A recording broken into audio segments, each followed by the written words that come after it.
Mountain Drive. Yeah. Between. Okay, I think we're going to start now, Okay. and then we may not have quorum, but we will start the meeting, the last meeting of 2024.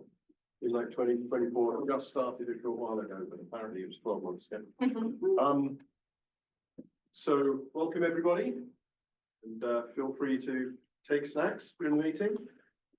We will, I'll call the meeting to order, and let's go around the room and online and do introductions. You want to name people, and then we can introduce ourselves? Sure, I think we did in person first. Okay. So we can start with Kathy. We'll do online first. Can you guys hear us online? I hear you.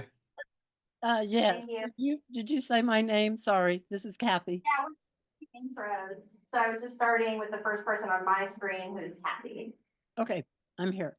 So it's Jernigan Community Council. Gary, Yes.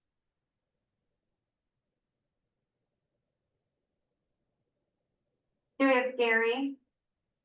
Yeah, this is Gary. Everything's good. Old Seward Ocean View. Caitlin, Yep, I'm here for Bear Valley. Bob, Yes, Bob French here for Government Hill. Clint. Eagle River's here. Amazing. Monica, Northeast is here. great. Steve, who's now University Area Community Council. We're present. Steve, are you here on behalf of Al for tonight, or is he coming back? I don't know. I guess he just ducked out. He called me, said he had something else to do. So I guess I'm probably going to be representing University Area unless he comes back. So Thank you. Enjoy.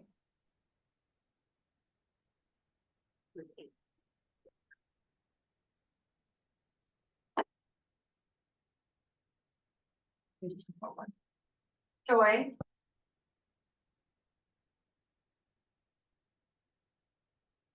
We have, in theory, Joy Webb from Eagle River Valley. She'll probably come back. Patrick, Patrick from St. Fatel's here. we'll just go this way. John from South Edition. Michael Packard, Attorney General, Community Council. Kathleen Fletcher, Racing Jack. Daniel George, Mountain View. Zeno Abbott Luke. I'm Mike Edgington Girdwood. I'm sad. So I think based on roll call, we have 15. 15. We need 16 for quorum. We do not have quorum, but we can move forward on advisory things, and then we won't have, if we have to make when we have to make a decision, we will need quorum at that point. So move on to item number 2, consent agenda. This is approval of minutes, approval of agenda, and approval of staff report. Sorry. Evan's on his way. So we can- Okay, so we should have one more soon. And approval of staff report, but I think there may be something to Yeah, bring pull out out. the staff report to refer to. So I should ask for a motion, but we're not going to vote, so we will just hold off for that at the moment. And you can pull your items from Yeah. your items on the staff report. So I just wanted to pull out, we wanted to recognize board members who had attended every meeting, one of whom is not here. So not every meeting, actually 2 of whom aren't here. We were gonna recognize Al Millspaugh from University Area, Daniel George from Mountain View, Kathy Gleason from Jernigan, Kathleen Plunkett from Russian Jack, and Kevin Feynman from Campbell Park, and just wanted to say thank you for your attendance. We know that meeting every month is a big lift, and we really appreciate you showing up and helping provide vision and leadership on for our organization.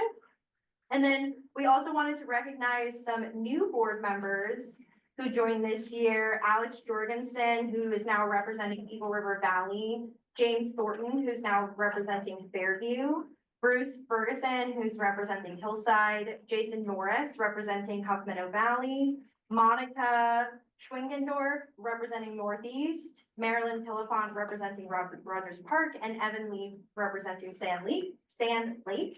And we want to say thank you for joining the team and showing up and coming on this adventure with us as we've been going through these changes. So welcome, and we're excited to have you. And I, just for the record, I'm going to acknowledge Sarah from Spenard Community Council. Welcome. That does give us quorum. Okay, thank you. So since we have quorum, I'd entertain a motion to approve the consent agenda. So moved. Thank you. Now second. Thank you. We'll do this by assent unless anyone has an objection. Not hearing any objections. We've accepted the items on the consent agenda. I should ask if there are any questions on the staff report in particular. Now's a good time to ask them. If not, we will move on to the next item, which is Treasurer's report. So we start with the Treasurer's report and then move on to the budget update. I put your name, but it doesn't have to be. It can be anybody from the executive committee. I didn't know. I'm listening. You're listening. Just really quick, I have been digging into the financials and studying them and getting my arms wrapped around it. Yeah, profit and loss is in here. I didn't actually attend the treasurer's meeting this month. I had other stuff happening. The intent is to present these in a little bit more detail every quarter. So this would be that would be next in January, I believe. Yeah, and so what we did want to talk about for 2024 is that we're doing great on spending, primarily because my position was not hired for the first almost 3 months. And so we have extra money that we haven't spent yet. It didn't make it into the packet. It was like a separate handout, but right now we are, sorry, I didn't pull one. We're on track. And we also had additional money that we got permission and used from last year's budget that provided for the audit and some of the funds associated with our website upgrade, which is still currently in progress. We are expecting to, there's a number that's not in here, but no, that's right, sorry. We're expecting to have around $25,000 extra, and we spoke with the clerk, and their encouragement was for our organization to spend that money. Since I've identified items that I think we could spend that money on, it would essentially be moving money from personnel into supplies, and I think it would fall under contractual services technically because computer services is within there, but the purchases that I want to make would move money from one budget line to another budget line that is, you know, equal to or greater than 10%, which is the threshold that I want to bring it to the board for permission. And so, that I kind of did a breakdown of what we want to do those expenses on. The primary one being the purchase of a new printer. Our printer is not at the point that it's dying, but since we have this extra money, it's a good point for us to maybe get the upgrade. Also acknowledging Evan Lee from Sand Lake has joined us. So, you know, if we have the money, maybe we do it now before the printer dies on us. We make a lot of copies for community council, so that would be a good use of the spending of the money. The owls are becoming really popular, and so spending money on additional owls, including because we have somebody on the line. Sorry. Bruce Ferguson from Hillside joining us. Right, so this would be installing an owl in here, which would be great for like these meetings and other meetings that we host in here, and then buying 2 additional owls and all the fun accessories. And then this is not what I wanted to print. Interesting. Okay, I didn't print the right thing. I'm so sorry. But essentially, there's an additional 7,000 that we would use either on having some money slotted in like mailers, buying some additional supplies. It would all be within that, other line or the contractual services line, essentially trying to like, the clerk from talking with Mike and I was like, spend the money, don't give it back. We did not spend all of our training budget. There's about 1,300 that I didn't use. It's reimbursable, so I don't have to give the money back. I'm just not asking for that money to be reimbursed.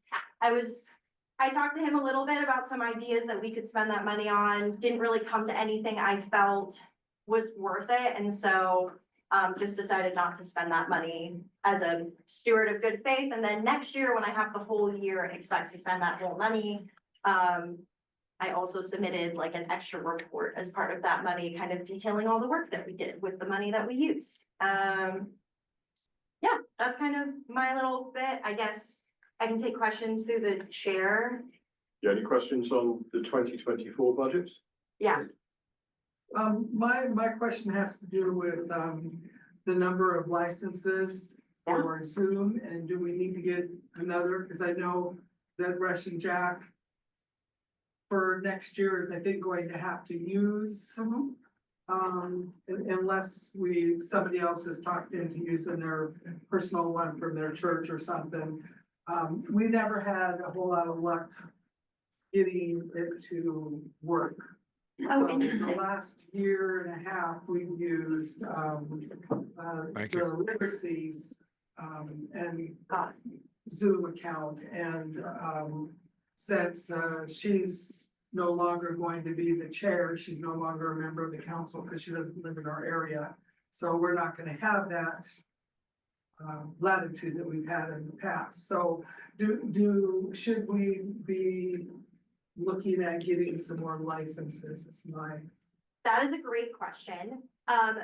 I would love to talk with you guys more about like what wasn't working to see what support we can provide. We, at this point, have plenty of licenses. The thing with the licenses is that you pay for them annually. So using our essentially extra capital money to purchase a license, we would then have more, we would have a problem like the following year with having enough licenses. However, we have plenty of money in our line that pays for Zoom within our budget if we need to buy one more license to do that at this point. So what I would say is, I don't think we need to buy another license. If we do, we already have the money in the budget to be able to afford an additional license. Yeah, Michael had one. Is there a limit to the amount going forward? Is that why we're going to spend it all? Yeah, so generally they don't allow rollovers. They did one time last year because we were in like a weird situation as an organization, and we petitioned to be able to update the website and do the audit. We don't want to be in a like rollover situation. That's not tradition with our grant, as far as I'm aware. They were like spend it. I appreciate you making the distinction, through the chair, of ongoing expenditures and obligations versus, like a one-time capital expenditure of some kind. Because it's not really extra money, it's money that would have run us if we'd been fully staffed on day one of the year. And so I think it's important message that it's not extra. No. That we're gonna need this money in the future, but I think it'd be great to put it to use if we can. I don't know if there's other ideas from community councils that, other needs that we can help support, but this is the time to do it. And then an idea that I've kicked around with folks for a few years, I'd love to see. I don't know if a printing cost pitch in from us is appropriate, but there's not a lot of mail that goes from the city to every person in the city. Ballots and tax bills. And in the annual tax statement notices, oftentimes there's a message from the mayor. There's a bunch of other things to go with it sometimes, but it'd be great to have something in there that just says, check out your community council, interested or have questions like, here's your taxes. No, I'm not on that, but get involved, as a resident municipality, anyone with a residential exemption automatically gets an insert or something like that. just a plug for like here, QR code for Find Your Community Council on a notice would be wonderful. I know it's only like a month away and those start getting printed, but at some point that would be really cool to see. I did reach out, so first responding to your first point, what I will say is that we have to spend the money before the end of the year. So we don't at this point have the time for you guys to go back to your councils and ask for opinions. Which I know we do a lot of times in a lot of other scenarios. We are going to want to make a decision at this meeting, or the money will be forced to be returned to the assembly or to the municipality. To your second point, I did reach out to the mayor's office and make that request. I think maybe it would be something, a request from the board would maybe come a little stronger than a request from staff. And I would love to help facilitate that. Maybe you and I can work together on like figuring out how we want to do that. Because I like softly and they were like, no. So maybe, I think there's other avenues, and if it's coming from the board, I can get a little bit more like, we really would like this, and it'll go a lot farther. Are there any councils that pay to use the space that they're in, whether it's paying a fee to use a school or something like that? They shouldn't be. All schools should be free. Or if we could pay any obligations that community councils might have to the union in advance of the year. We shouldn't have obligations to the muni. It should, the policy is that the assembly pays for us to maintain insurance, and that insurance is all we need to be able to use those sites. Park picnics and like that kind of stuff generally do have to get paid for, but like all of the rec centers and the schools generally are free of use. Oh yeah, Kathy has a question. Yeah, thank you, Chair. All right, just that last thing that you said when the West Anchorage Community Councils hosted a spring elections forum. For the first time ever, we were charged to use the Spinard Rec multi-purpose room. And I don't, in hindsight, I'm not sure if that's something we should have challenged, or we thought that that was maybe just a change from previous years when we haven't had to pay that. So that's just kind of an FYI for any council to keep in mind in the future about recreation facilities versus school facilities. And this doesn't really help us out on how we spend the rest of the money, excess money for this year, but are we still for 2025? Does it look like each council will get $75 for outreach on whatever we choose to spend it on? Is that still in the queue for next year? Don't have that in the budget, as I remember. So, because we didn't get it. We can move on to that in a minute, so next year's budget, but my recollection is we did not get the $75 per council in the 2025 budget. And a little background on that is that in the early aughts, the Federation passed a policy saying that if the money was available, the Federation would supply $75 to community councils. That's not something that's ever been budgeted for. That comes out of our organizational funds, and up until this point, it's been rarely tapped into. But as a body, you guys have never actually budgeted for it within the past 5 years. So we've been doing it because we've always kind of done it, but because it's never budgeted for, we shouldn't be doing it, if that makes sense. And so, yeah, right now, you as a body have never budgeted for that, so we don't have a budget for it for next year.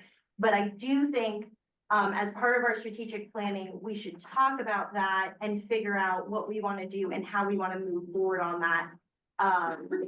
Because it's not part of our municipal grant, it just comes out of our reserves. Okay, I appreciate that clarification because, traditionally, maybe not accurate on paper, but we've had that for several years. And because West Anchorage has consistently held election forums, we use that money and actually more out of pocket to host those events. So that I know a lot of councils probably didn't use it, but I know like Turnigan, Spinard, you know, we have, but that's FYI, and sounds like we'll have to discuss that at a future time. So thank you. Absolutely. And thank you for bringing the West Anchorage to my attention. I think when you guys do it next year, and if you CC me in, I'm happy to help facilitate those conversations with them. Make sure it wasn't just like a hiccup that in the rush of getting it set up got missed, or is it actually a fee or anything like that. So happy to help facilitate that. Through the chair, you know, I know that now the Federation is holding individual council money in a separate account. So this question is based on that. Do we have a fiduciary bond? They're relatively cheap, but to protect the board members, do we? I'm not sure what you mean by that. Sorry. Would you say it in a different way? Daniel would know what I'm talking about.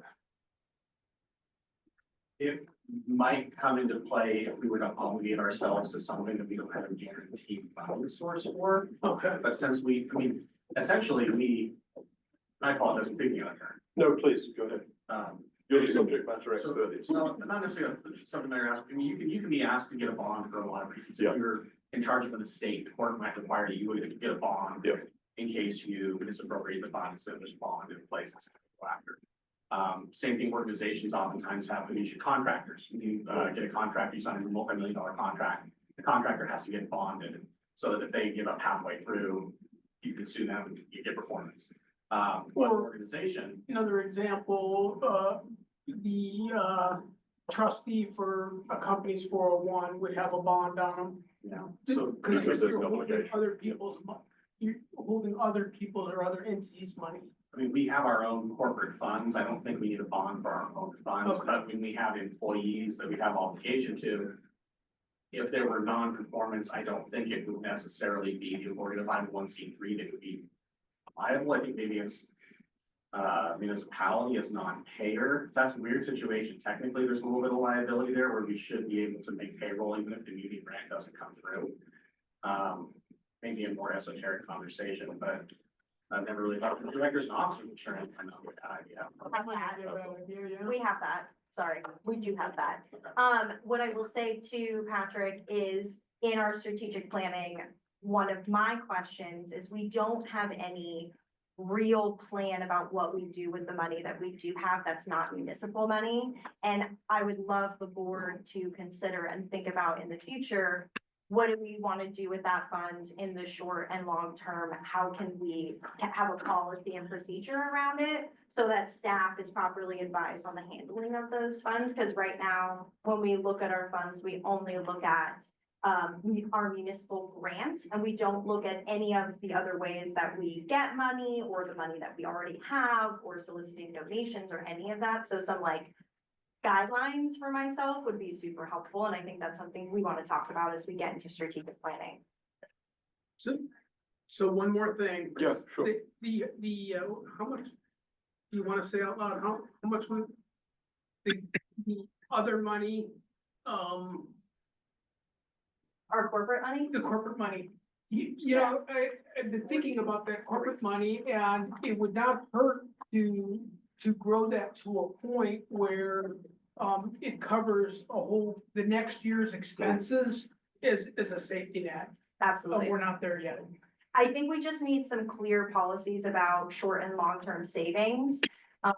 And I totally agree with you, as like a healthy organization, we should do that, and we gotta. It's in the Thank you. works on my agenda for all of you. Like, what do we wanna get to? Long-term savings. So, gonna move forward on this. Okay. So I think that's covered. There's a couple of items there that we're gonna cover in our strategic retreat, whenever that is, which does remind me of one quick question on Yeah. the staff front. When, I know we have a grant application with ACF for that Strategic task. planning. And I have can not we heard get a back start date yet. on End of the year?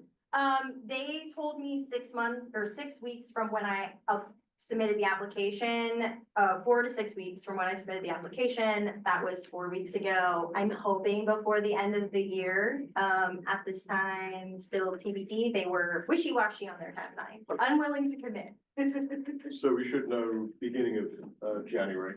you're supposed to be able to start spending January first, so I would hope that they would tell their grantees by then. One would hope so. Okay, So a motion on the 2024 budget? do we need a motion? I mean, we need a motion on that. I need approval from the board Spending. to be able to move spending from Yeah, personnel okay, to contractual services and supplies. okay. So if you can summarize Yes. the amount, I Um, think 18,000, isn't it? it's 20, Yeah, I'm looking I at that. guess. Right, but then there's 25 when we want to spend all of it, Okay, so. it's been 20. I guess I'm asking as staff for a motion from the board to spend, any, excess funds that should be around $25,000 on improved technical supplies and supplies for the office. Yeah, that would move from personnel into contractual services and other, is essentially the line items. I'm gonna try and rephrase that. Yeah, please do. Slightly more succinctly. So, entertain a motion to move, up to $25,000 of unspent 2024. I'm gonna say up to 25. Okay. Because that's the number we have here in front of us.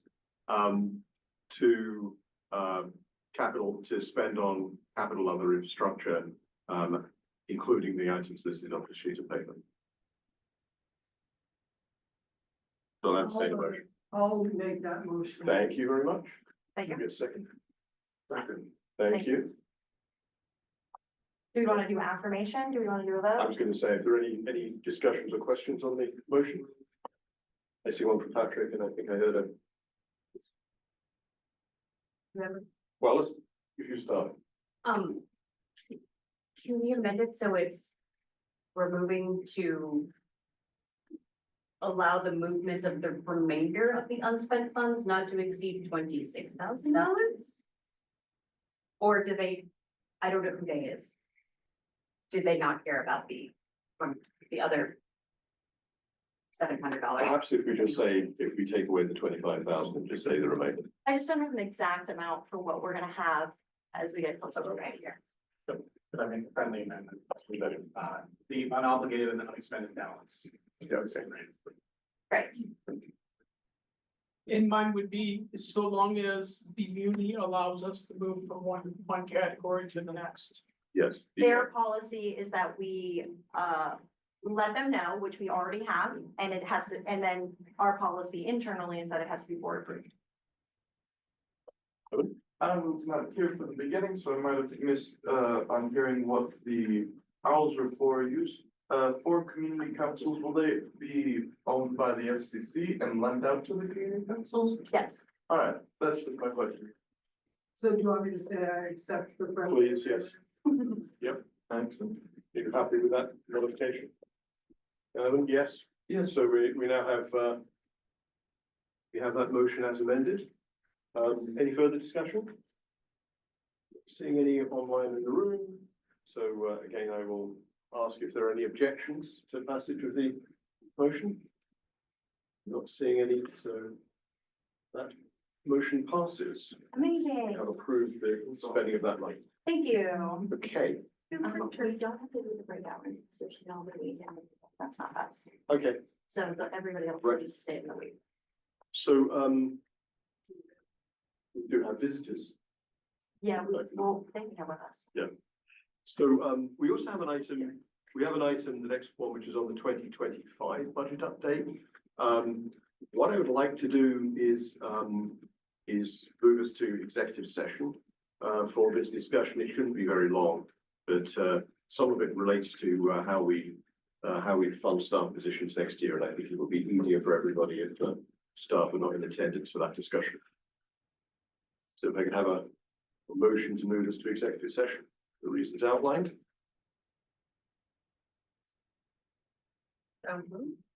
Thank you. So that we need people that aren't, board members to leave the room. Yeah, we're gonna leave. Delegates, which is, I think, just 4 people. Are we good? Are we good moving? There will be. I would cut, Well, let's finish off item number 3. sure, I would cut this, and then this one shouldn't take that long, like, this should be like So 2 that we're hours, already, yeah, okay. right? Like, Yep, just, do we have any compensation for this? So thank you. okay. So we're back now in open session. We had a discussion about the 2025 budget, and I think we have potentially a motion coming from the vice chair. Thank you, Mr. Chair. Back in open session. I appreciate the opportunity to have an executive session to talk about the issue in depth. Thank you everyone for participating in the presence of the forum. At this time, I'd like to make a motion that the FCC for calendar year 2025 commit the staff to fund both positions at full time. If necessary, covering the staff position that is only half funded by the municipality currently with corporate funds until such time as we are successful in receiving full municipal funding. With the understanding that this is for the calendar year 2025, and as we can only guarantee any time for the calendar year that we are funded for any given year. I would second that. Thank you, Michael. Any further discussion on this motion? Not seeing any, I will ask for assent, although anybody can turn it into a vote. I'm not seeing anyone online or in the room dissenting, so that motion is passed. Thank you very much, everybody. We are a little behind, but I think We can get through if we can get through item number 4. and 5. Yeah, okay. That's just an introduction. There's not. Yep. So item number 4 is the privacy policy, which is in the packet. We discussed it briefly last month when it was introduced. If anybody has any comments or questions. Yes.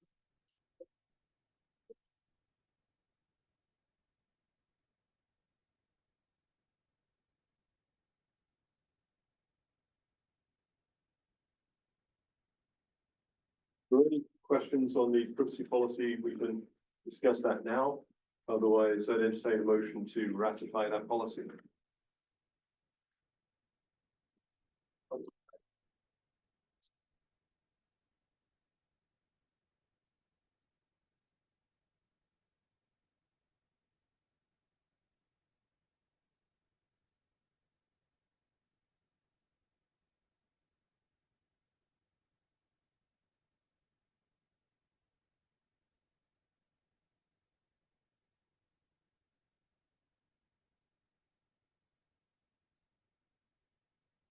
Just to anyone who joined at 7 o'clock, we're just running a few minutes late on our internal board meeting. We'll move to the council business in a few minutes.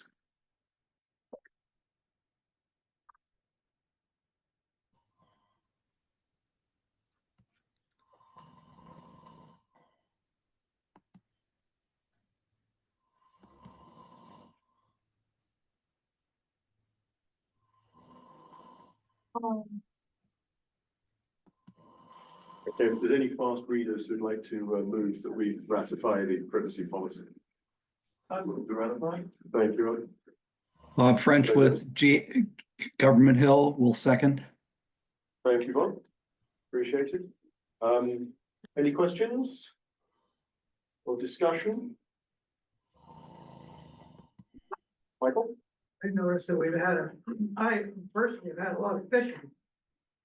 And it's obviously it's all come through here because I have a separate account for here. So we need to be vigilant. So that perhaps we can slow that down a little bit. Yes, yes. I think that's the nature of having email addresses in public. There are a couple of things we could do about that and may do with the new website. Was there another question? Penny Gage has a question. Oh, Penny, please go ahead. A comment on the email address. If it's helpful. In the North Star Community Council, we've created a bit of a workaround where we don't put our individual email addresses in the directory or online. We use a Google Groups for the executive board, and it goes to all executive board members. And so they, in that way, communication is to everyone, and which is somewhat helpful for visibility. But we have like an FCC board at googlegroups.com or something, and that's what we list, so we don't have our personal emails out there. Thank you, that's an excellent idea. If there are no other questions on the privacy policy, let's move to we'll move to a vote, ratification vote. So again, I'll do this by assent.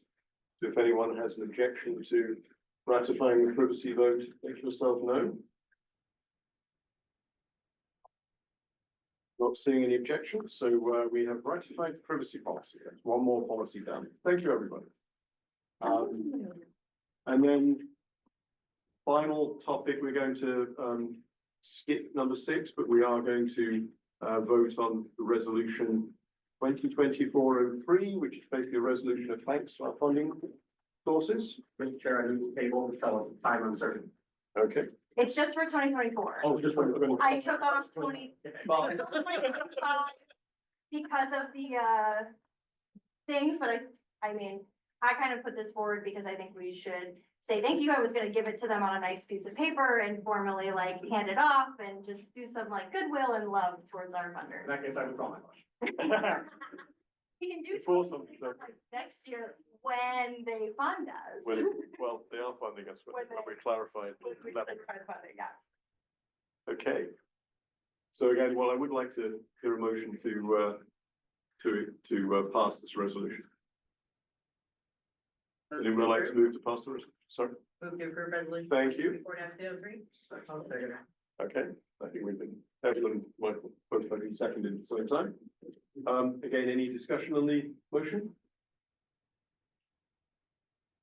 Not seeing any, so again, I'll do this by assent unless I hear an objection. Is there any objections? No objections, passed by assent. Thank you very much. Good, we will skip items 6 and 7 and move on to our council business coalition meeting agenda. Yeah, so I will open the meeting at 10 minutes past 7. Apologies for us being a little late. We've changed the order around a little bit, so we start with council updates. If you do the roll call of the council as we go through. Absolutely. And we just changed it because sometimes our reps come in late or we get there early or whatever, so we just keep doing us. Starting with Girdwood. Yeah, we've got a comprehensive plan for Girdwood going through at the moment. That's one of the big issues. We continue to look at issues around housing. We just passed a resolution approving the no change to community council boundaries in Girdwood.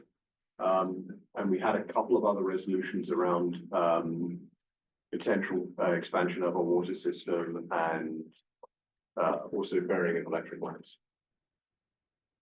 Great, thank you. Government, we don't have Glenn out, so Government Hill. Yes, Bob French with Government Hill here. We are not having our community council tomorrow, which would be our normal date for that. We are looking forward to enjoying the holiday season, and we'll be going back into regular session in January, where we also have our community council elections. So thanks, everyone. Bob, Bruce from Hillside says there's no update. And representative from Huffman O'Malley, Midtown and Midtown are not present. So we have Mountain View. Hey, Mountain View Community Council, biggest issues in the last few months, continued homeless encampments at Davis Park.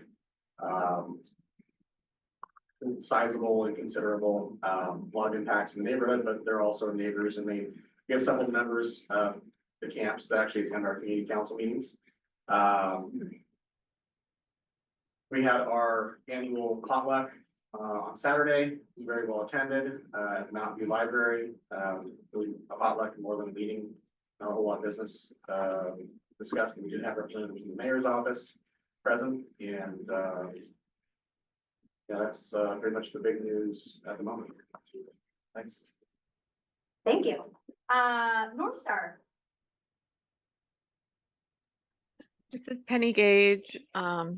We had a meeting last week and had a brief presentation from North Star resident and mayor's office staff member Graham Downey, speaking about some housing policy topics, which is his specialty.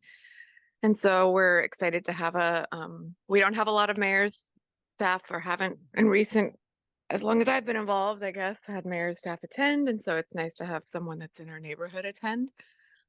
There was a lot of discussion on the Midtown plan, and that was vigorous debate at this meeting. And something interesting we noticed, we had quite a few new members and folks who didn't quite know how to navigate the FCC site perhaps, and hadn't seen the minutes, or didn't know where some links were, had trouble getting caught up and following along with the debate, following Robert's rules, all of that. And so we're thinking broadly about how we can make our meetings welcoming and understandable to a large group, and allowing people to come in. And I'm sure that's something you all are also thinking about. Robert's rules can be great, but it can also sort of push out those who don't know the rules from participating. And we also are really happy to be able to send out a postcard to our community council using some of the FCC available funds that Ariana spoke about at last month's meeting. And so we are trying to increase membership, and we're going to send out a general, like, did you know you have a community council? Please join us at second Wednesday of the month postcard in the coming weeks, and hope that drives some new members and new engagement. But then we know we have to be ready for those new members and how to welcome them, and that our website is easy to navigate, or they know how to find information. That's it. Thank you. Penny. Northeast. Hi, everyone. I have just a quick Northeast Council update. We had a special meeting last week, and they spoke a little bit about not supporting ASD resizing, such as the closing down of Nunaca and Baxter Elementary School, because this is going to significantly impact about 45% of elementary school students. However, Nunaca is scheduled to close down by the end of the school year. Other topics that were continued to be discussed and were of high importance were the homeless camps on trails and behind neighborhoods, and marijuana businesses proximity. Lastly, there is a draft design in place for a new carpenters training center from the Western States Carpenters Union, which all of the NEC members were for. And that is all the updates. Oh, sorry, didn't mean to cut you off there. Thanks, Monica. Yeah, of course. You. Hello, this is Gary Meters, Old Seward, Ocean View. Like North Star, we also shifted to second Wednesday from second Friday, and had a threefold increase in membership or members available. So should have done that a long time ago, but it's going to work out well. So that should do it. Thank you. Thank you. And I will say, if you're considering moving to Thursday, more than half of councils are meeting on Thursday, so just be aware. And we don't have Portage. Do you mind if I make a side note? Just a quick side note, I forgot to say in the staff report, as you guys come into January, if you can ask your boards to put on the agenda confirming your dates for 2025, and then send those to us, we can get them on the website. We can make sure that all the Zooms are good. Like, pre-confirming when you're gonna take holiday breaks really helps us make sure that we're providing all the support we can and that our website is always as correct as possible. And then I also don't have to email you, or Ally doesn't have to email you every month being like, are you sure you're meeting on this date? So I know like holidays show up on Mondays or Fridays and weeks get offset, but if you put that and you just confirm it with your membership, then we can publish the whole schedule for everybody in advance. We can have a calendar going. So anyways, that's my bit. Thank you. Thank you. Okay, thank you very much. Councils this month. We'll now move on to item number 3. You really have them right here. Yes, I see Barbara Jones is online for the mayor. Would you like to go ahead, Barbara?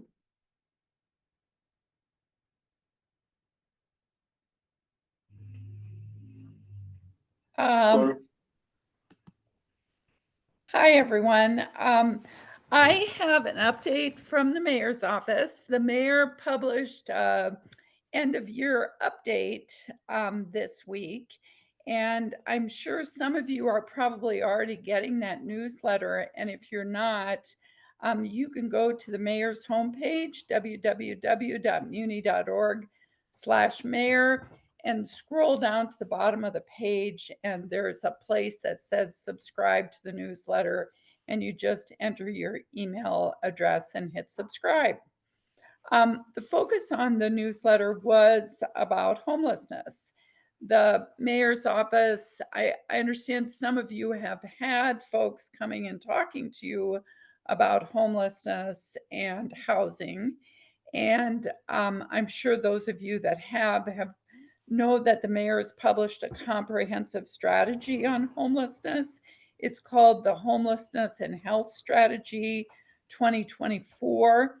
And you can find that complete report from the mayor's homepage. And then you'll just click on priorities, and then you'll see that report there. There's another report on that page, which I expect some of you may have heard about. Graham Downey, who somebody mentioned, Penny mentioned, was at her community council, worked on an ambitious report and goal from the mayor to create 10,000 homes in 10 years. And this strategy report is also on the mayor's homepage. The mayor's office is continuing to invest and staff up our public safety departments. We're working on good government and trying to make municipal jobs competitive so we can staff up our municipal departments. We've also added 75 board and commission members, and some of you may be serving on boards and commissions. And if you're not and you're interested, you can go to the mayor's boards and commission page. We're always looking for people to serve on boards and commissions. And my last update is that at the last meeting, the Federation delegates asked the mayor's office to come up with a report and a plan for attending different community council meetings. And I reported back to the staff, and we are working on that, and we'll have a plan for you at your January meeting. And with that, I'd like to wish everyone a happy holiday and a great new year from everyone in the mayor's office. Thank you. Questions? See one. Hi Barb, thanks for coming. I was checking out the 10,000 houses in 10 years, and one of the action items that the mayor's office said that they were going to be completing by the end of 2024 was removing policy barriers, simplifying the zoning code to make it more useful and effective. And the thing that was outlined was more consistent communication between the planning department, planning and zoning commission, and community councils. And I was just wondering what successes the mayor is specifically referring to in creating more consistent communication between councils, PZC, and the planning department. Did you say the council, FCC, and the planning department? No, PZC, Planning and Zoning Oh, Commission. Planning and Zoning Commission. Well, interestingly, you know, the mayor has, for example, there are 2 staff people in the mayor's office that are staffed with working on health and homelessness. There is 1 staff person in the mayor's office that works with planning and zoning. And so that has made some great improvements in communicating the mayor's office priorities and coordinating with planning. So I can get you more information about that if you would like. But that is one of the things that I know is that we have a staff person that's embedded in planning, that's working with planning, and we're hoping that that improves some of the processes between planning and the administration and the assembly. Amazing, thank you. And I think specifically the plan had outlined that you guys had increased or you had more consistent communications between planning and community councils. And so I kind of wanted to know like what the mayor's office had done in that area that you guys put this then in this document. So yeah, definitely follow up with me and I'm happy to like put whatever you say in the recap for the delegates. Stephen, you have a question? Go ahead. Yes, question directed at Barb. Who is this person that's dealing with planning and zoning at the mayor's office? Graham Downing. He is the mayor's special assistant for housing and transportation. He's housing and transportation. That doesn't necessarily mean he's planning and zoning. I mean, why are we singling out planning and zoning? I guess I brought it up, Steve, because it was listed as a success from the mayor's office by December 2024 that there was consistent communication between the planning department, planning and zoning and community councils. So I was the one who had specifically brought up planning and zoning. Okay, because on planning and zoning actions, you're required to give public notice to everyone in the area. So that actually, it used to go through the community council. It would actually go through the community council like years ago, but nowadays you just download a list or you get a list of people from the municipality and just do your own mailing for notification to people in the areas. And typically planning and zoning notices get sent out to the individual community councils when there's zoning action. So, yeah. I think it's fair to say there have been some issues with that during this past year. But I think we saw, at least in the special limitations issue, at least a slightly better process than we have for other issues throughout the year. So I think it is getting better. Any questions in the room? Okay, thank you very much indeed, Barbara. Much appreciated. Thank you. Have a good meeting. Thank you. Good holiday. I did not see anyone from the Assembly or the School Board. I did not either. Okay, so let's move on to item number 4. Pedestrian safety from, we have both municipality and okay. Anna, are you able to share screen if you want me to? I hope so. Can you hear me also? Yes. Okay, great. Yeah, good evening. My name is Anna Boson. I'm the Central Region Traffic Safety Engineer for the Department of Transportation. And I believe some of my colleagues are in the room right now. I see Mark handing out the slide deck for you to follow along. I also have it electronically. And Justin Shelby is also in the room from our Public Information Office team. And then our transportation partner, Brad Coy, is in the room, and he's the municipal traffic engineer. So we're here tonight. Thank you for allowing us to be on your agenda. We're here tonight to talk about pedestrian safety and our Vision Zero working group that is made up of the City of Anchorage, Department of Transportation, the Police Department, and our planning department and partners, AMATS, the Metropolitan Planning Organization. And so let me share my screen here quick. And Brad and I are going to jointly do this presentation.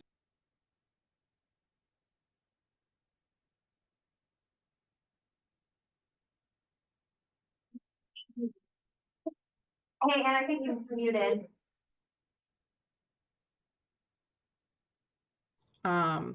If somebody can, is that better? Yeah. Okay. If somebody can let me know if somebody has a hand raised or a question in the chat, I'm happy to stop. But Brad and I are going to tag team on this and try to get through this content. And then we'll also share our contact information if you have more questions, follow up, etc. And I'm happy to stay on this evening to answer any questions as well as things come up. So why are we here? Well, I think you know that there's been to date 15 pedestrian fatalities across Anchorage. That's higher than any of the last 10 years at least. It might be a record year, unfortunately. And that's also a high for statewide. So we really are kind of in a situation that we need to address, and it's going to take all of us to address this. So this is something happening nationwide. It's not just here in Anchorage. It's every community is having increases in non-motorized fatal accidents and serious injuries as well. And so we're going to talk about some new strategies that are being rolled out nationwide that are following some success stories that have happened in other countries and other parts of our country as well. And that's the safe system approach. It's where it really takes all of the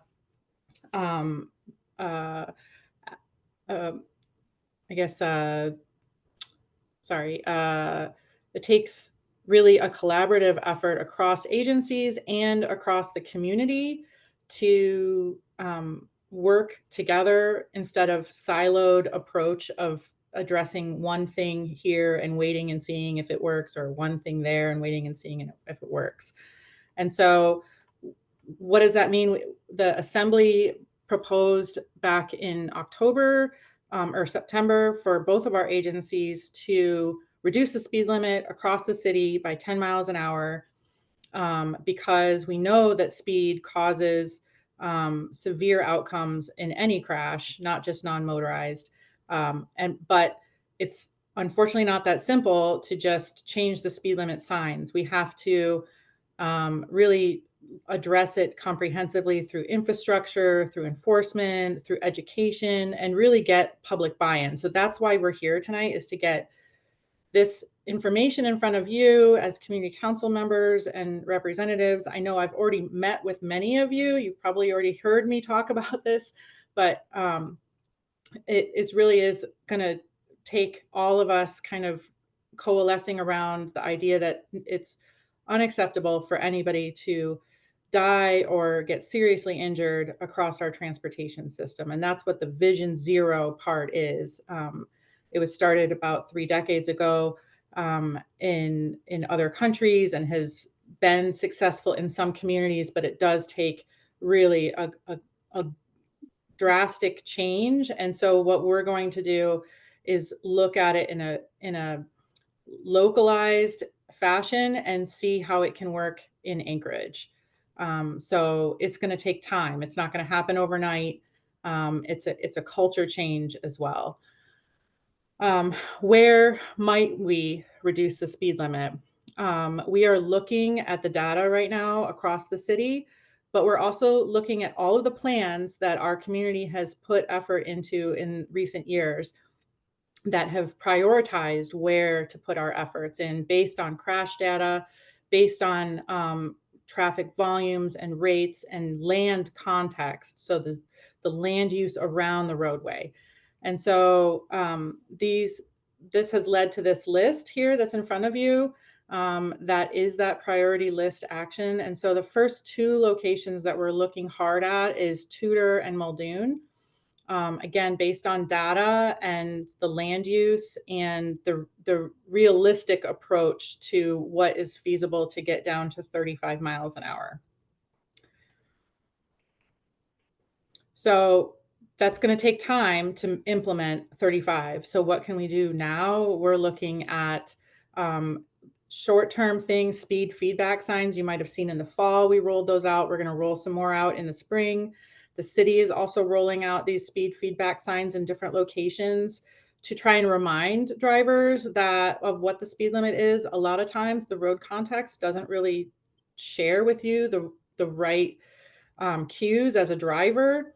So it's really asking a lot of drivers when you have a speed limit sign that's 40 or 45 miles an hour, you need like over 400 feet to stop there. Well, that's larger than many city blocks. So it's kind of setting the driver up almost for failure to be able to respond when people are pulling in and out of driveways, when people are trying to cross the street, when there's a moose, or there's a lot of things that happen in a city environment that need that happen where you don't have that 400 feet plus to stop and react at those higher speeds. We're also looking at asking our federal partners to help us with this. So we're tapping into the Highway Safety Improvement Program nominations around the city to try and address where crashes are occurring, to look at infrastructure changes there and help make it more enticing for pedestrians to cross at safer locations. We're looking at signal timing, so rest on red, so in the middle of the night, we don't have super high speeds going through communities when it's dark, or when people might be a little bit tired, or not expecting pedestrian activity, or even drivers turning in and out of locations on driveways. And then we're also looking at really reimagining some of the space across the city, because many of our roadways were built with the intention that Anchorage was going to be a city of 1 million people. And so 30 years ago, that projection, that traffic projection, we have been maintaining that extra infrastructure, waiting for 1 million people, and meanwhile that extra infrastructure is actually increasing this distance that people have to cross. It leads to higher speeds than what the posted speed limit is. It's a lot to maintain. It's a lot to light. It's a lot to stripe. And so maybe that space could be reimagined to actually offer benefits to both drivers and non-motorized users by maybe putting space for snow storage, for instance, instead of having the sidewalk right next to the travel lane. So we are looking at a few locations to do that as well. These are a couple of photos from other winter cities. This is Montreal and Toronto, where they have reimagined that space. So this was kind of what our industry did, was build for the anticipated use in the future, but that maybe never happened. And so what can that space be doing for the community that's more useful than just having excess space that's maintained for high speeds and severe crash outcomes. The Assembly also asked for increased enforcement. And so I know APD has been working hard on this. They've been devoting 50% of their overtime forces to address key locations across the city.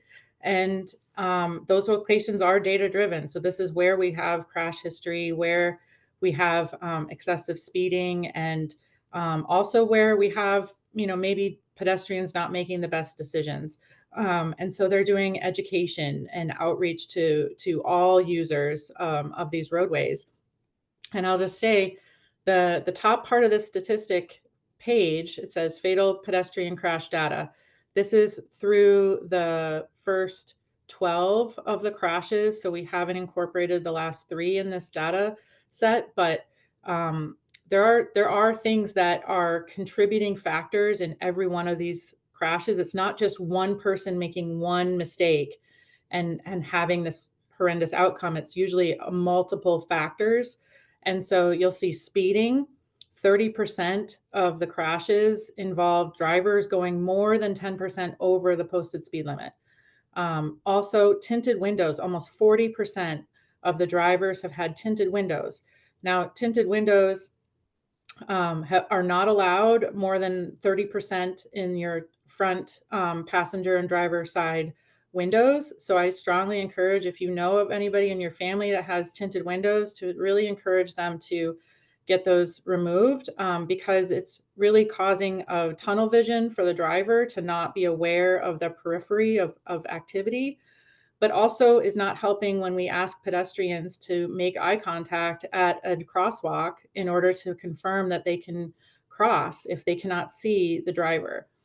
And then the last thing is almost 40% of the drivers have been impaired. And so we've been asking people not to drink and drive for a long time, and yet that's still, a contributing factor across Anchorage. And so these are some other statistics down here. You can read those afterwards, of the comprehensive kind of all the human behaviors going on across the city. And so this last slide for me is, if you really want to do a deep dive on this topic, I encourage you to go to these links. I know that we've sent this electronically as well. I can drop these links in the chat, but these are resources that go into much more depth on the report that we provided to the Assembly on our action plan. It also has a recording of our report out to the Assembly that happened on October 16th. And then there's also a link here for the Be Safe campaign for Alaska DOT, where you can go and click. It's GIS based. And if you have a concern in your community where you'd like to see a crosswalk marked, lighting, maybe, a school zone issue, or even so much as like sidewalk that needs to be repaired, I would not say that this is gonna feed into our bigger knowing of who knows their community the best is the people who live in the community. So the more data that we can grab from community members directly on what's going on and how your community is operating from a transportation system level, then we can incorporate those changes into our planning to make those improvements as projects roll out across the state. And so we'll be sharing those also with the city and other communities, as well as people enter information into that space. And so now I'm going to hand it off to Brad, but I can still share the screen, Brad, for you. Can I share the website? Yes. Can you see the website now? Yeah. Do you mind if I ask a question? I'd like to, Go for it. yeah, just, I've got a couple of questions. One is, and I believe at least one of the fatalities was outside of the AMAX area, on the Seward Highway further south. And I know there's two of us here who are outside of AMAX, and sometimes a lot of transportation goes through AMAX. And I just wondered which parts of this are sort of municipal wide and which bits are just focused on the AMAX area. I'd say all of this is municipal wide. Okay. Given that the two main partners that are the focus, AMAS comes along and provides feedback. Okay. And some funding, and they help with some of the HSIP, but most all the programs are being run by DOT and MOA, and we look at all of them. Thank you. Second question, if you don't mind, is I have heard in the past from traffic engineers that while fatalities obviously are terrible and a tragedy every time, one of the more meaningful statistics in terms of safety is how many serious injuries there are, because often the difference between a fatality and serious injury is how close by or how efficient the emergency services are. Have the numbers of serious injuries and fatalities also jumped up this year? I get the sense they have, but I haven't seen the data. Yeah, so the data on that is really a lot harder to come by. Okay. Because typically, to be able to have this data, for example, we are dependent on the police reports, and so typically we're about a year behind on having good data. Like just right now, my staff are compiling all of last year's 2023 crash data. And so we now have more finalized 2023 data. For 2024, it's really dependent on what the police and their reports have. And so we know more easily, unfortunately, if someone has passed away and died from it. So we don't have 2024 numbers yet on the serious injuries. But that is a key thing to be aware of, is that when we talk Vision Zero, which is an effort that the municipality funded in this year, a Vision Zero coordinator. So this is a position that hasn't existed for 5 years or so, and now we finally have it this year. He's been a key member of a lot of all this effort that we've been doing. His name's Zach Hartman. He's been fantastic. And so with that Vision Zero, I mean, the vision there is, and as we've talked, this is a vision that DOT and MOA, the mayor, we all have the vision of getting to zero fatalities and serious injuries. And that is achievable, and it will take effort, and we are committed to that effort. So that's the stance that we're coming at this with. And so what can we do? DOT has shared a bunch of things that they're working on, and we're collaborating very closely. One of the things that we feel that is important in our community is this neighborhood greenway initiative that the municipality is going to be kicking off next year. The predictive bike lane that came in downtown over the summer last 2024 got a lot of feedback from people all over the city. And as we looked and thought about the feedback that we got, there were a lot of those who said, you should really do more with low volume streets and low speed streets. That's where the bike should go. And there were some that were on the bike side that really loved it. They were like, you really should do more across the entire city.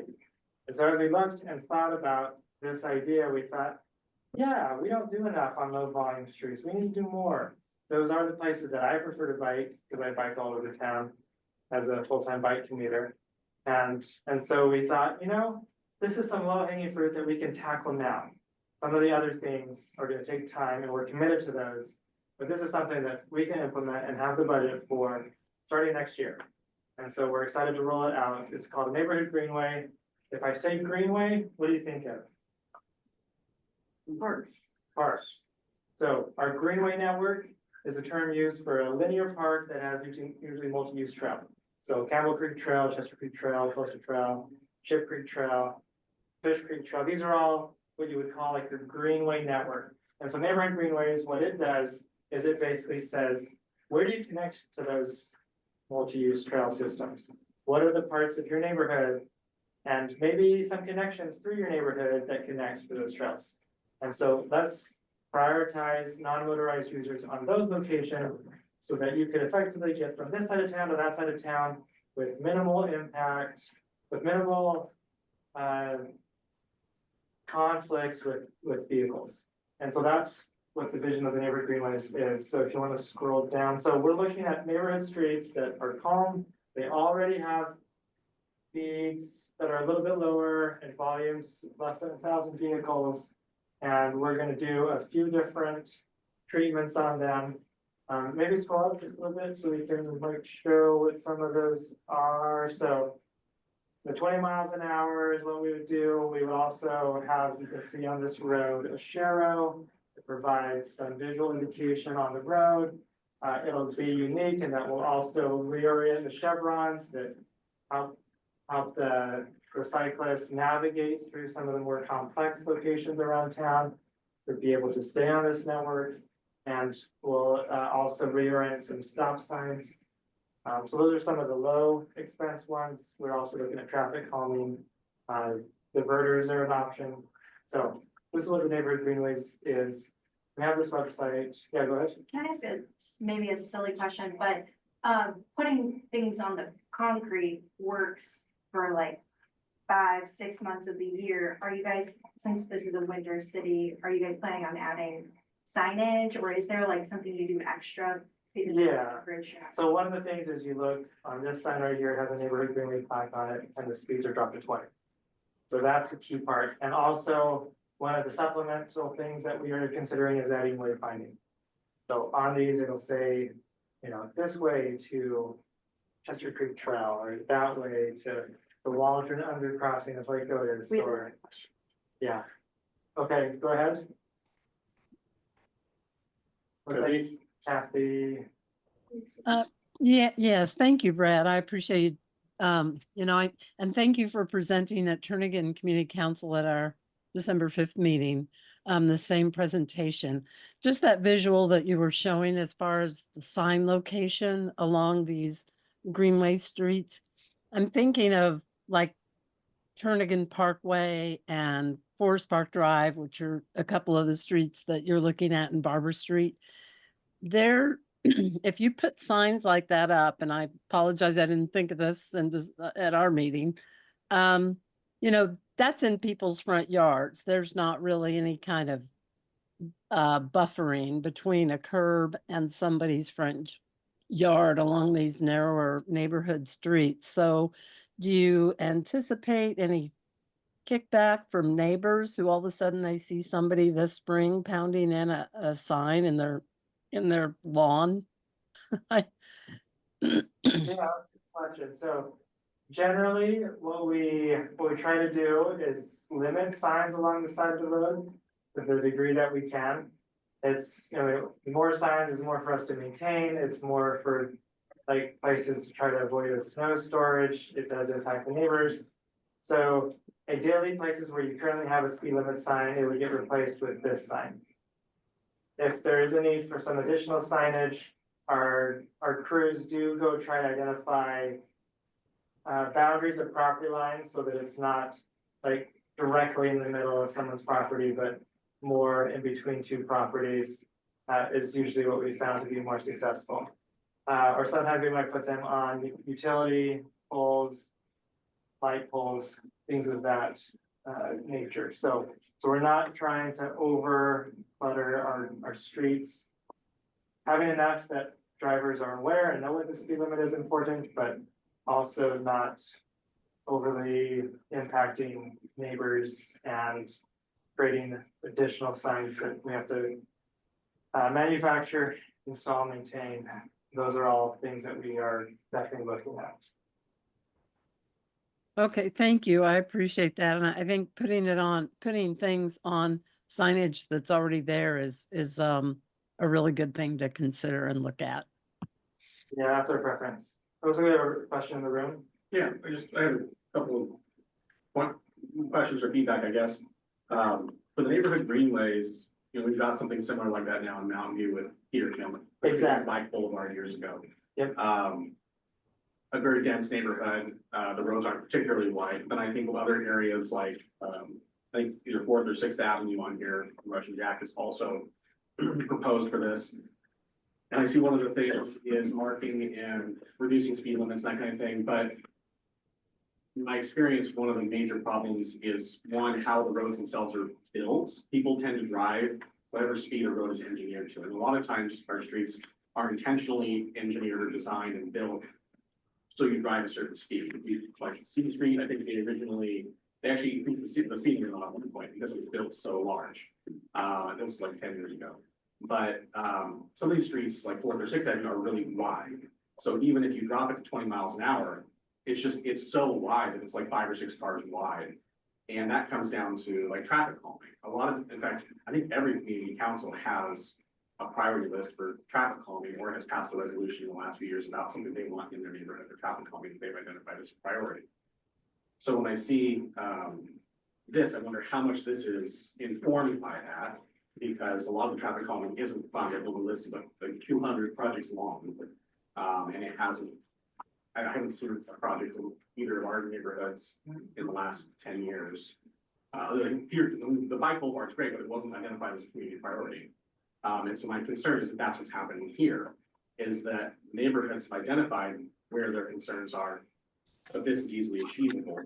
And that kind of goes to the next question of pointing out that like the bike project, the pilot project downtown, the federal funding that was sought and obtained for that, how much was that the municipality saying, oh, there's funding, let's do this because it's available, versus how much are we going out seeking funding to solve problems that we have? Like if we just go in and they say, well, we have these things that you can spend federal money on, it's great, it's federal money, it creates jobs, but is it really addressing our major issues in the city? I think I read where we just got like $20 or $25 million to rebuild the Bergaw to include a bike lane and narrow it down. But I don't think that's been identified by any of the communities as a priority. There's other major like concerns like snow storage. every time I see one of these drawings, it's never in the winter. But for 6 months a year, there's ice and snow on all of these. So how do all of these function with ice and snow, like the last 2 years we've had? Not to like be a total naysayer. No, that's, I want, like, you got a room full of people who make decisions. yeah, I'm like, those are here good you questions. go. And then, yeah, just.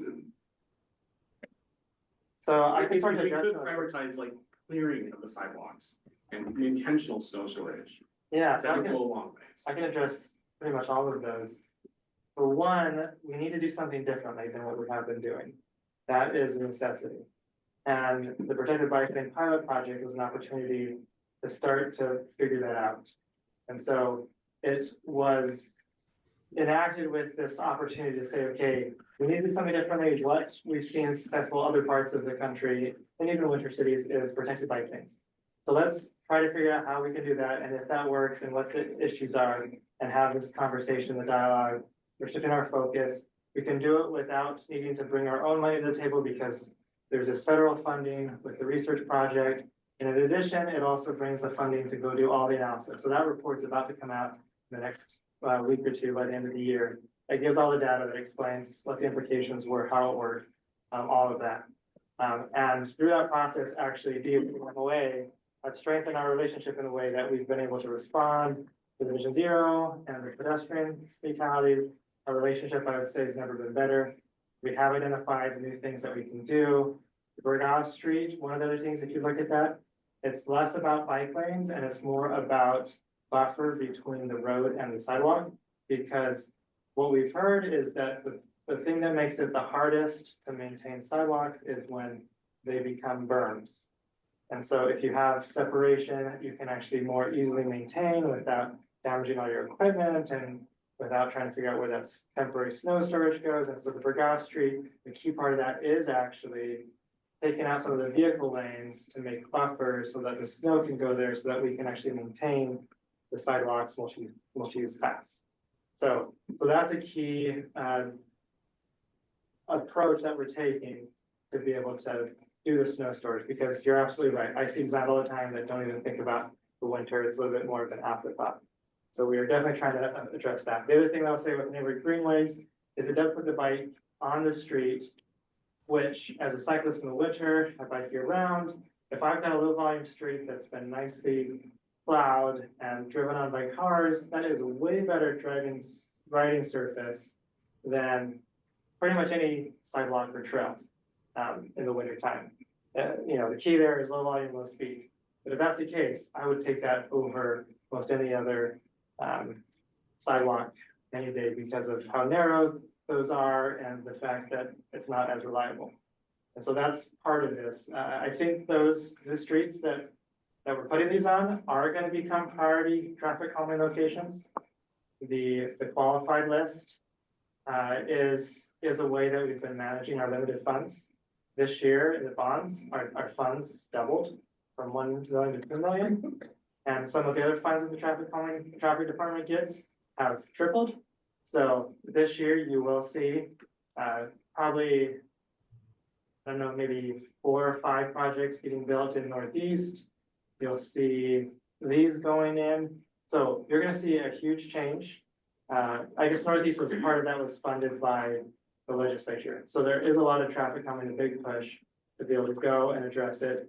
And this, in my mind, as a non-motorized user, is a way to do traffic calming that says it's not just about those that live on the street, it's also about bikes and pedestrians and people traveling. So hopefully what it does is it gets people out of cars onto other modes. Because I find that being a non-motorized user, I'm a lot more cautious than I used to be driving because I'm much more aware. I'm looking for bikes.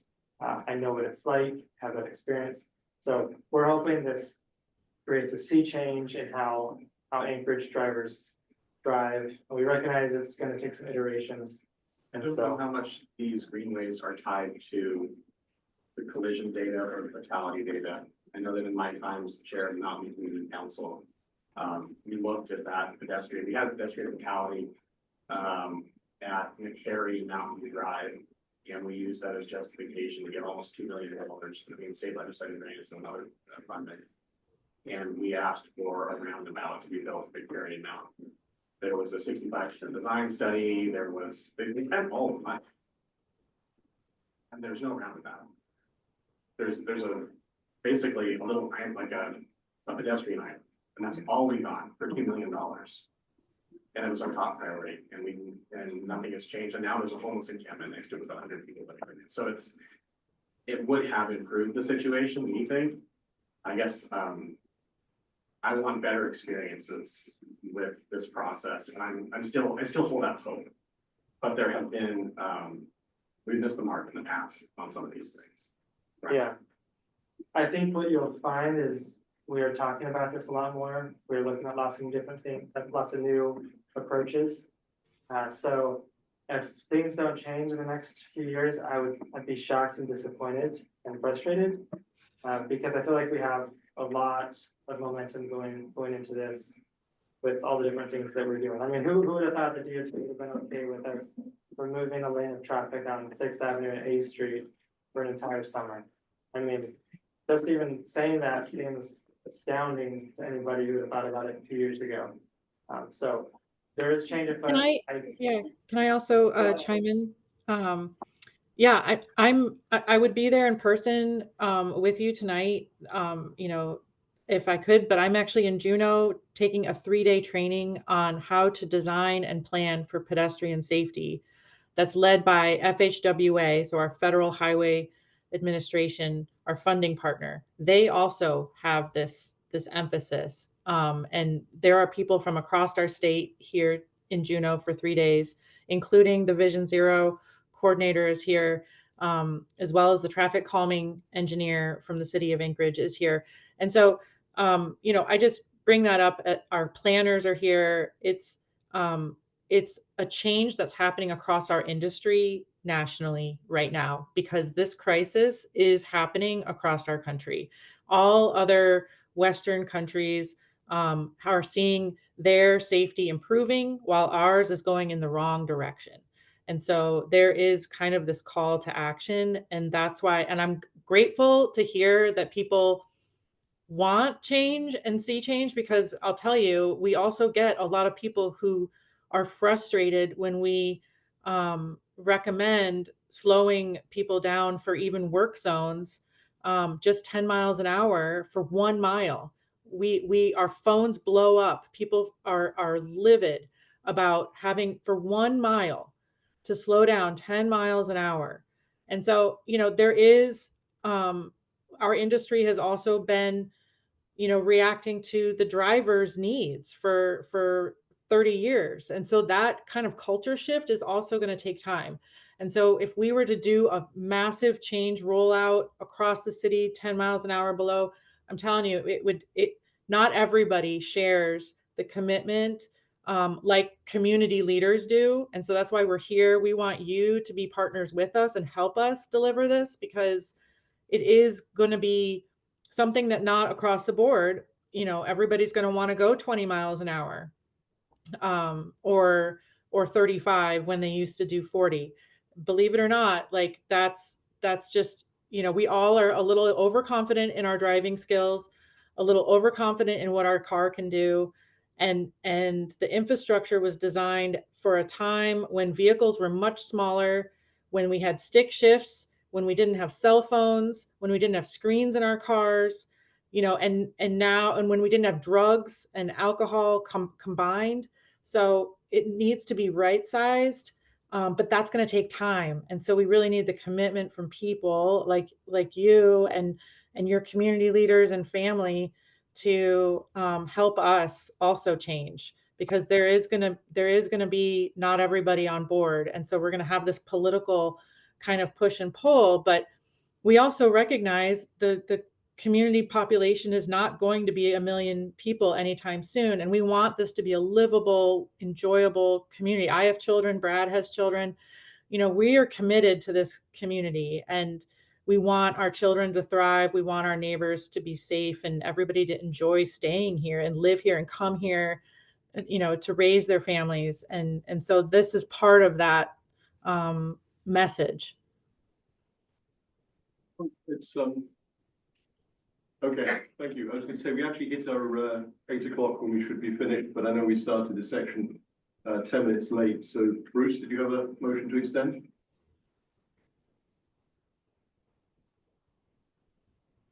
Yeah, please, so moved. Thank you. Second from some, I see second from Michael. I assume there's no dissent. Okay, so we'll go ahead 10 more minutes.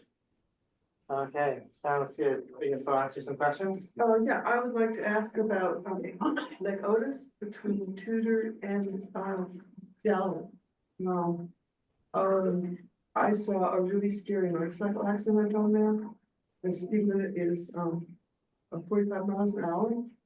Going past a school and people crossing the road to get to the buses. And I would sort of like to show you a, photo I have of what you can see when you're driving down that road. There's a 45 mile an hour speed limit sign, and it is in front of, there's another sign that says pedestrian crossing next 1,000 feet. You can't see it because the speed limit sign is in front of it. And I see that Lake Otis is not on this list. Could we get it on the list? Can we get the speed limit dropped, or even just move the sign so you can actually see what's happening? Yeah, I'll give you my email. If you could forward me that, Okay. I will talk with my staff. I know that right now is not the best time to be doing sign moving and things, but, Right. but I will put it on their Okay, list good. to work on. The other thing that I will add is that the Brigade project, the 25 million that you mentioned, it includes a few other things in it. One of the things that it includes is a citywide analysis of our speed limit. So we have access to some data that shows us the speed limits across our city. INRIX is what it's called, and we will be taking a look at that. We'll be looking at the cross sections, and we will be looking for opportunities to reduce speed limits so that you don't have one street that looks like this and one that looks like that, but have different speed limits. I mean, there's many, like how many, one thing that I say is there's streets that I drive, I look down and I'm like, oh, I'm not driving as fast as the speed limit. Maybe I should speed up. I mean, I find myself now like being like, no, what that means is the speed limit should be dropped because naturally I'm driving it slower. So I'm sure we have a lot of those all over town. And I would love from this analysis we're gonna do in about a year, when that funding comes through, to go and just drop all the speeds to what is a more natural progression, because those are some of the low hanging fruit. And so we'll be looking at like this, even though it's not in here, and we don't have capacity to do more than this, unfortunately. We're tapped as it is with many of our different positions, but with that study, with that funding, with the consultant, and with everything that we're getting in place, I see opportunities. I have two questions, and I also wanted to point out someone spoke in chat, but I was gonna ask my question first. One is, I noticed in this report you've done, you've mentioned Portland and then other cities like Toronto. Are you taking examples, or if you had communications with their transportation numbers? And I was wondering as well, within the state of Fairbanks, because this the Greenway network reminds me a lot of their Fairbanks system up there. My question, besides your partners on that, is lighting. Does the Greenway network have any plans or designs for lighting these trails and systems? I know from my own personal experience on the Campbell Creek Trail, although it is a very introspective trail that goes throughout most of the center of the city, during winter or during night, it is very, very dark, and you have to bring your own headlight to bike on it or even walk down it. And I think lighting would play a part in design. And as well as partners question, Parks and Rec, are you working with them? Yes, we do have connections, and I've coordinated and touch base with Portland, and we do coordinate with Fast Planning and Fairbanks. We could do more with them for sure, and then Parks and Rec all the time. And I hadn't thought of the lighting question, but that's a very good one and a very good point. And these, I imagine that as they get more traffic, especially, and as we implement this, will become priority locations for lighting as there's opportunities. There was no question in the chat. It was, John. I was wondering on your efforts to reduce travel speeds, have you thought about modulating the travel speeds depending upon the time of day. Like, we have large streets that go through our neighborhoods that are used by commuters during rush hour, and so they would rush through our community. But the rest of the day, the people that live in the community don't rush. So we would like to be able to revert those streets back to slow, pedestrian-friendly oriented streets. So if you had high speeds during rush hour and low speeds during the rest of the day, has that ever been thought of about trying to modulate the speed rates? So the challenge with that is that you would have to have some electrical way to be able to change speeds. So having your physical sign that has a speed limit with like during this time or during that time would have its. Well, it's common to have different speeds, like if it's at darkness or during the daytime, you could do that also. Like during rush hour, you can race through our neighborhood, but the rest of the day you can't. The other consideration is that the highest speeds that we're seeing are usually outside of the peak, because that's when there's less traffic. And So so, that'd make it more important to put speed limits up to slow down then. and assuming that the signs can actually slow them down. So I guess what I'm saying is, I appreciate the idea. Right now, I'll have to think a lot more about that, because I'm not sure, like, effectively how we would go about implementing that. Though, maybe after one of the HSIP projects that's being looked at is to change and have a variable speed limit, what it's called, being looked at for the Seward Highway. Down. We think these south. roads are highways even though they're in our neighborhood. Yeah, and so that project is looking at doing some of that, and we hopefully will learn and see ways that we can apply it. Often, those are very expensive pieces of equipment to be able to like vary a speed and have electrical aspects and elements to it. So to go and implement something like that, I see some challenges. But I'll have to think about it. I see where you're coming from. Don't see a way right now. There's two different user groups. There's the people that live there, and then there's the people who rush through there because they don't live there. Yeah, that definitely does happen. So some of this, I feel like we need to communicate offline, because I could go on for hours. I talk about some parties and marathon. Like, this is my thing. But I guess some of the highlights are, and as you are learning about how to design for now, as opposed to 30 years ago, is there consideration in the design phase that the vehicles that are being brought out onto the road can't see people like me at 5'5" over the hood of their car, or even my car? Like, is that being taken into consideration, or is there more of an advocacy to like maybe not build those cars? And I have one more that is relevant. Oh, how do we create a culture of actually stopping at crosswalks? Like, I see a crosswalk outside my living room window that goes to a school. No one stops, to the point where like pedestrians will wave you through. I'm like, absolutely not. Cross the street. I'm stopping for you. Like, there's a disconnect on what's supposed to happen at crosswalks, whether they're marked or not. So yeah, great questions. Regarding vehicle design, the national agency NHTSA, National Highway Transportation Safety Administration, it's a long acronym.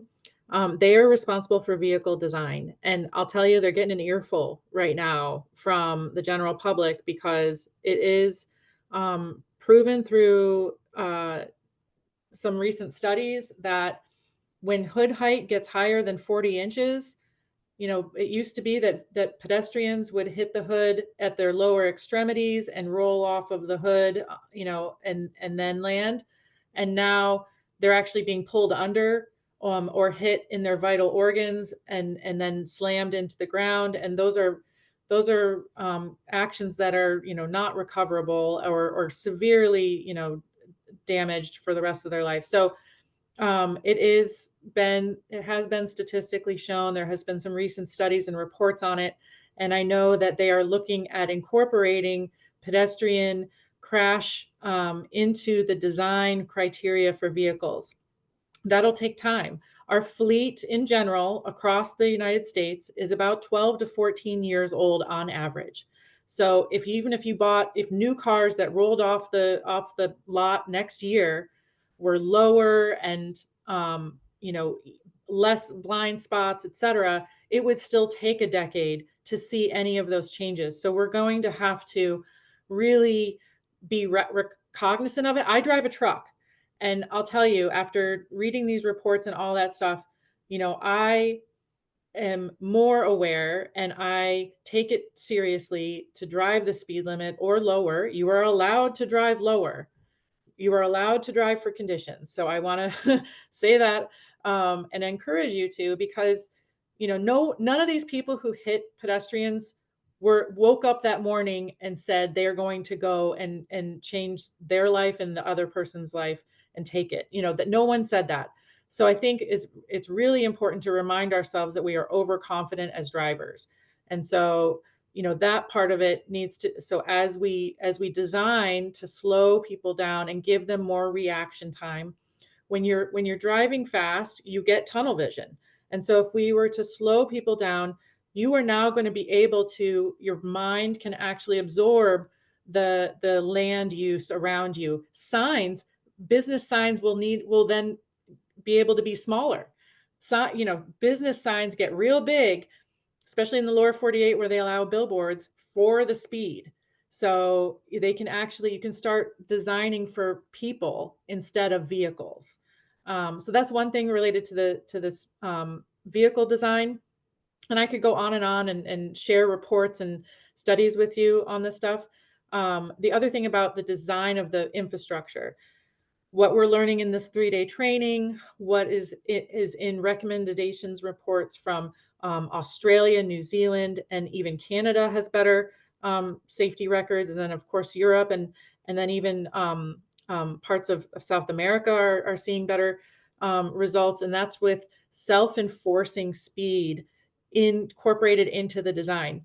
No more should we be designing for the future traffic that we hope to see in our community. We should be designing for what we expect here that happens all day long, rather than designing for the maximum volume of traffic in the morning for the rush hour.